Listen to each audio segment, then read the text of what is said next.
Hi friends. இன்னைக்கு எதனா ஒரு கன்டென்ட் மட்டும் பார்த்துட்டு இருந்தேன் இன்ஸ்டால.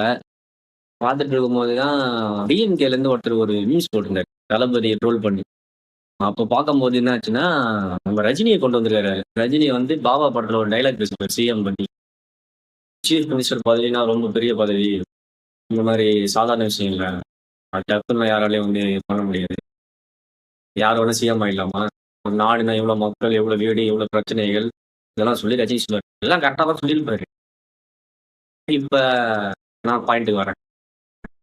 தளபதி ஆட்சியில இருக்கிறவங்க இது எல்லாம் தெரிஞ்சு தானே ஆட்சி ஜெயிச்சிருக்கீங்க. நாடுனா எவ்வளோ பதவி, எவ்வளோ வீடு, எவ்வளோ மக்கள், எவ்வளோ பிரச்சனை இதெல்லாம் தெரிஞ்சு தானே ஜெயிச்சீங்க. உங்கள நம்பி ஓட்டு போட்டாங்க. அப்ப என்ன பண்ணீங்க எல்லாருக்கும்? உங்க ஆட்சியில உங்க மக்களுக்கு மட்டுமே நல்லது செஞ்சுட்டு, ஏழைகள எப்போதும் போல தெருவுல சாவ விட்டா, கஷ்டப்படுறதா கேட்கிறேன். நீங்க ஒழுங்கா ஆட்சியில இருந்தா ஏன் தளபதி இறங்க போறாரு? ம். ரஜினி சாரே கேட்போம் ஃபர்ஸ்ட்டு. இவரே ஃபர்ஸ்ட்டு ஆட்சிக்கு வரேன்னு சொன்னோனே நானே ஹாப்பி ஆனேன். பரவால்லடா சூப்பர் ஸ்டார் வராரு. மக்கள் வந்திருந்தாருன்னா அவரே ஜெயிப்பாரு கன்ஃபார்மா. ஆனா என்ன பண்ணாரு? காமிச்சாரு. அவர் வந்து தான் ஜெயிக்க வேண்டியது. நெறையா போனாருன்னு உங்களுக்கே தெரியும். ஆட்சிய பார்த்து பயந்து தான் போயிருக்காரு. நீங்க வராதனால தளபதி இறங்குனாரு.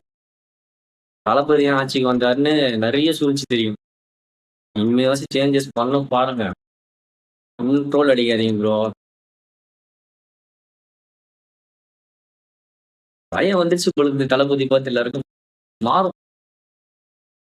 கடைசி வரைக்கும் சொல்றேன். சேஞ்சஸ்க்காக தான் நான் சொல்றேன். உங்க ஃபேமிலி, உங்க பசங்களும் சரி தான் சொல்றேன். இப்படியே போச்சுன்னா போதை தமிழ்ல தான் இருக்கும்.